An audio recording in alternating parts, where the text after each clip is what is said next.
Shalom, selamat pagi. Tuhan Yesus memberkati kita. Doa saya kita semua tetap dalam keadaan baik, sehat. Dan saya percaya Tuhan akan selalu menuntun kehidupan kita. Tetap teguh, tetap percayai Tuhan. Jangan percayai diri kita. Karena itu berbahagialah orang yang percaya kepada Tuhan, kata Alkitab. Karena itu Bapak Ibu kita masih terus membaca pembacaan Alkitab kita dari Kisah Rasul pasal yang ke-8. Ayat 14 sampai ayat yang ke-40.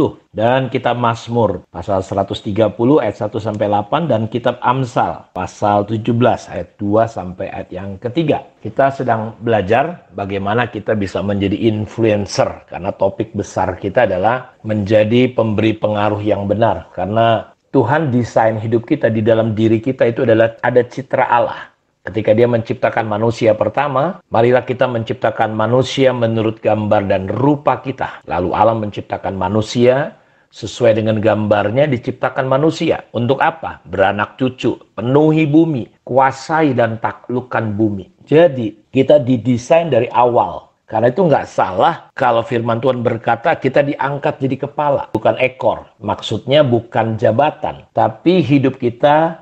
Kepala itu kita yang memberi pengaruh. Kamu garam, kamu terang. Karena itu penting kita tahu siapa diri kita, identitas kita. Pengaruh itu dimulai ketika kita, Bapak Ibu, mulai hidup berhubungan dengan Tuhan. Ketika kita lahir baru, kita percaya Tuhan, kita dilepaskan dari kerajaan gelap masuk kepada kerajaan anaknya. Dan Tuhan mengingatkan dalam ilustrasi Yohanes 15 tentang pokok anggur yang benar. Bapa di surga adalah pemiliknya, pengusahanya, dan kita adalah ranting ataupun carangnya. Jadi kita perlu menyadari betul-betul bagaimana kita perlu tinggal. Kita perlu membangun persekutuan, hubungan. Jadi ranting itu kekuatannya, kehebatannya bukan terletak kepada ranting itu. Tapi kemampuan dia untuk melekat dan tinggal tetap. Karena untuk bisa mengalirkan kehidupan Tuhan, pengaruh yang ada dalam hidup kita, kita perlu melekat,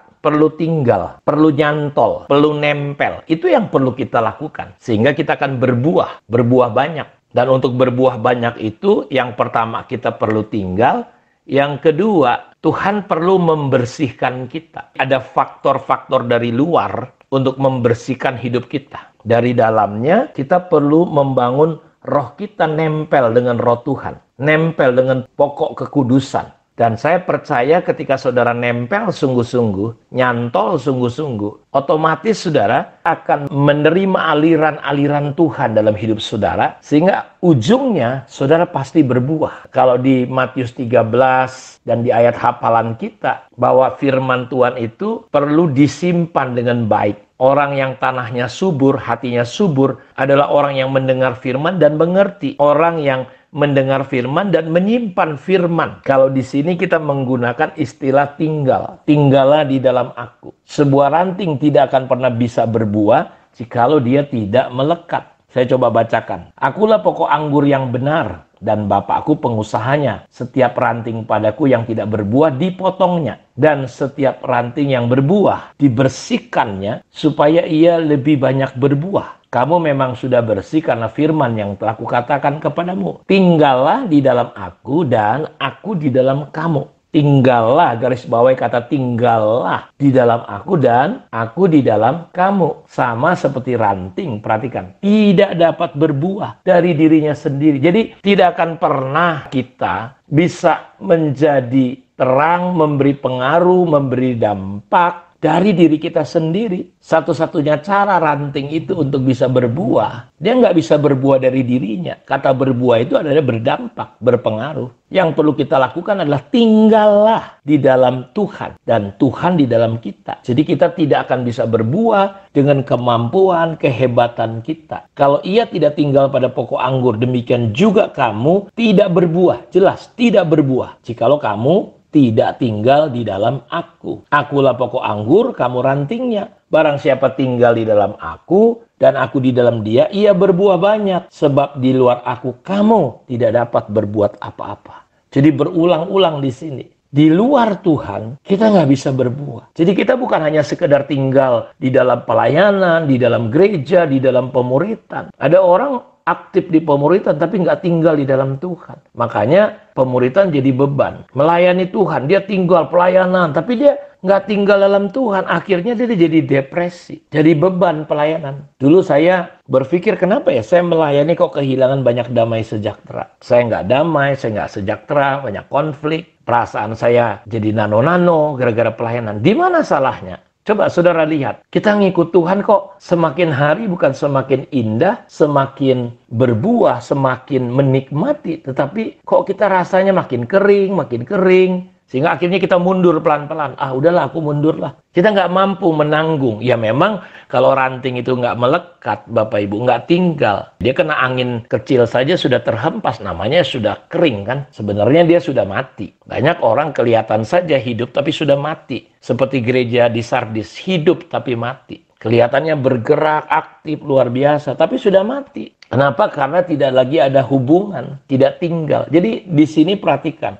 Kita perlu tinggal. Dia adalah pokok kita. Kita adalah carangnya. Dan pasti akan berbuah ketika kita melekat. Jadi kita harus memperhatikan prinsip ini. Kita harus tinggal bukan 1 hari 2 hari. Hari-hari ini kita mau benar-benar fokus. Tinggal itu maksudnya terus-menerus melekat. Bukan tinggal di kegiatan-kegiatan rohani, pelayanan. Bukan. Tapi tinggal di dalam Kristus. Apa maksudnya tinggal? Artinya kita mempercayai Tuhan secara terus-menerus. Percaya tidak hanya sekali, sekedar percaya, tetapi harus senantiasa. Dan pasti ada damai sejahtera. Kita sepakat bahwa kita tidak akan tergoncangkan oleh apapun ketika kita tinggal di dalam Tuhan. Karena itu ada sebuah prinsip. Coba saya bacakan untuk kita dalam Lukas 6.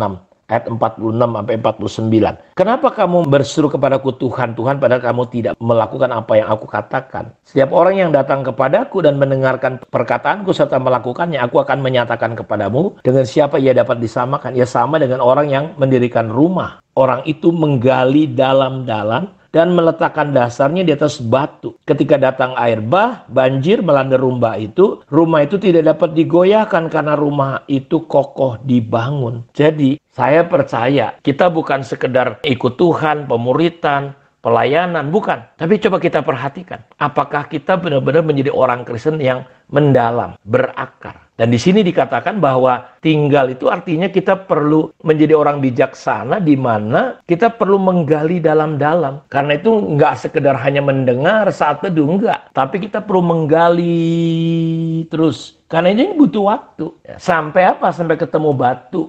Di mana kita harus meletakkan bangunan itu di situ. Sehingga saya percaya ketika angin banjir datang, seberapa dalam saudara hidup di dalam Tuhan. Seberapa kokoh dasar iman saudara. Atau sebenarnya kita nggak dalam, kita belum meletakkan hidup kita. Sehingga seringkali kita terus bermasalah, kita terus goyah. Seperti bangunan yang satu lagi, datang angin hancur. Bangun lagi, hancur lagi, hancur lagi. Kayak gitu, capek saudaraku kita menghabiskan waktu. Karena itu mari kita bangun untuk tinggal, kita gali terus. Sampai apa? Sampai kita meletakkan aktivitas kita, pola kita itu kepada apa? Kepada Tuhan, kepada kebenaran. Karena batu karang itu adalah maksudnya Yesus. Sampai pola-pola kita, cara-cara kita, paradigma kita, dasar-dasar hidup kita sampai pada diletakkan kepada batu karang itu. Jika dasar-dasar dihancurkan, apalagi yang bisa dibuat orang benar, kata Mazmur Daud di pasal 11 ayat 3 di kitab Mazmur. Nggak ada gunanya selain tinggal sama seperti garam sudah kehilangan asinnya, terang sudah kehilangan terangnya, cuma jadi gelap aja, lampunya ada tapi terangnya nggak ada.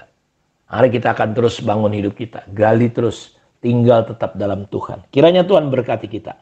Mari kita berdoa. Bapak, terima kasih, biar kami sedang belajar, ajari kami untuk terus belajar membangun, menggali dalam-dalam, sampai kami bisa menemukan dan hidup di dalam pola kerajaan surga. Terpujilah Engkau Bapa, sehingga hidup kami berdampak. Dan kami percaya itu dimulai ketika kami tinggal di dalam Tuhan. Tinggal di dalam firman-Mu. Dan firman-Mu mendapat tempat yang terbaik. Terpujilah Tuhan, dalam nama Yesus kami berdoa. Amin. Tuhan memberkati kita semua. Shalom.